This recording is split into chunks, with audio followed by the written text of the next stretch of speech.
Hans Christian Andersen costumava dizer que sua vida era um conto de fadas, ou seja, uma história não apenas feliz, mas que também contém passagens cheias de lutas, dificuldades e privações. Nascido na pequena Odense, na Dinamarca, em 1805, filho de um pai sapateiro e de uma mãe lavadeira, ele teve uma infância pobre, muito pobre, mas ao mesmo tempo cheia de imaginação.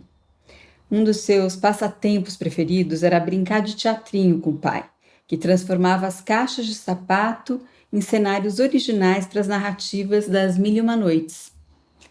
Hans, o pai, alistou-se na guerra e lutou pela Dinamarca ao lado de Napoleão Bonaparte, contra a Rússia, e voltou para casa tão fraco que morreu 2 anos depois. O menino, Hans Christian, aos 10 anos, parou de estudar e começou a procurar trabalho para ajudar a sustentar a família. Foi assistente de sapateiro e de alfaiate, mas ele era mesmo um sonhador. Ainda por cima tinha ouvido a profecia de uma cigana que, lendo a sua mão, atestou que ele seria um homem famoso e célebre no mundo inteiro. Com esse sonho em mente, aos 14 anos, decidiu que seria ator, saiu da cidade natal, em direção à capital, Copenhague, e bateu à porta do Teatro Real. Mas de cara ninguém se interessou por seu trabalho.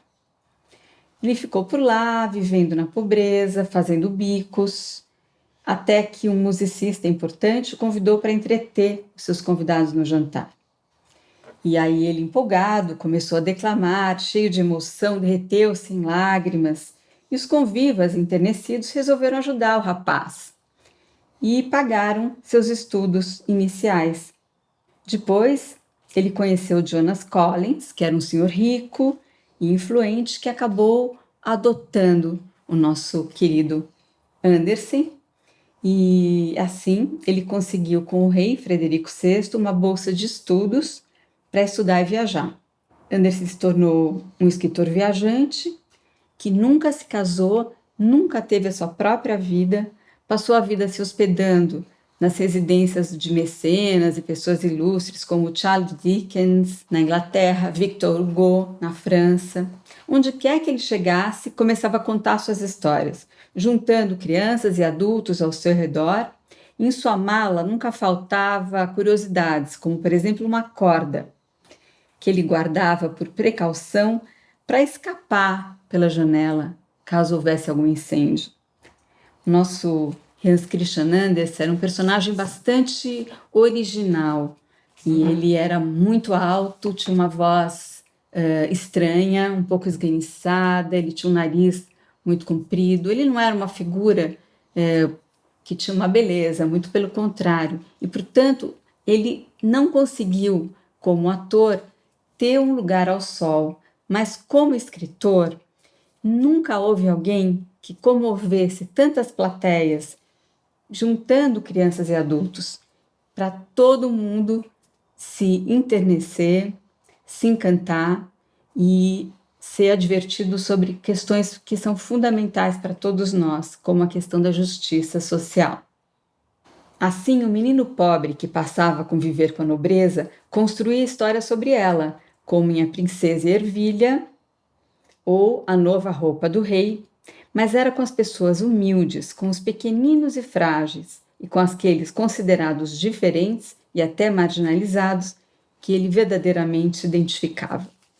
Essa é uma questão muito importante sobre o Hans Christian Andersen.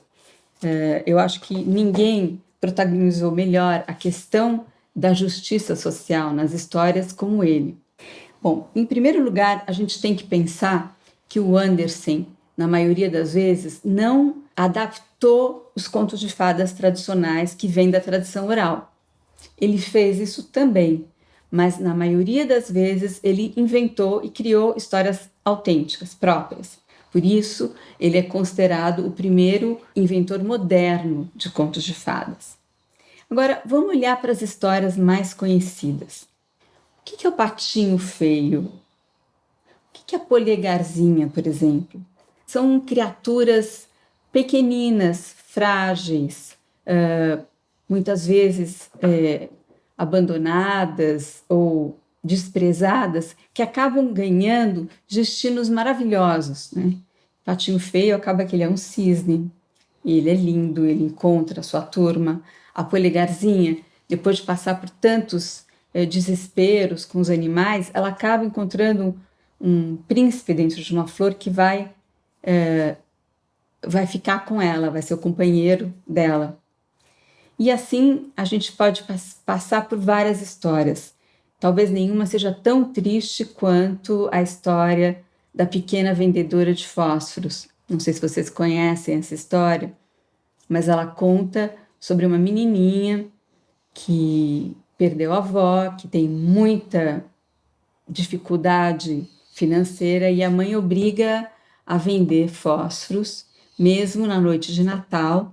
Ela não tem nem roupa para estar naquele frio, naquela neve da Dinamarca no inverno, e ela vai passando pelas casas tentando vender, só que ninguém dá atenção para ela. Tá todo mundo celebrando o Natal, fazendo aquelas comidas, aquela ceia maravilhosa. Ela vai, perde o chinelo, o pezinho dela congela, ela vai ficando com muito frio, ela tem medo de riscar os fósforos e ser maltratada pela mãe. Ao mesmo tempo, é o único jeito dela tentar se aquecer um pouquinho.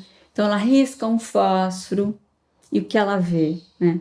Ela tem visões de ter um fogão, de ter uma ceia para ela.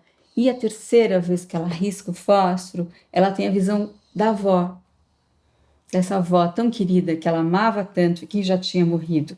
E aí a gente fica sabendo que no dia seguinte foi encontrado o corpo congelado dessa pequena vendedora de fósforos. Por que será que o Andersen precisou escrever uma história dessas que seria lida por uma aristocracia, por pessoas muito ricas, influentes, agora que ele tinha sido adotado, então por famílias e por pessoas de grandes posses?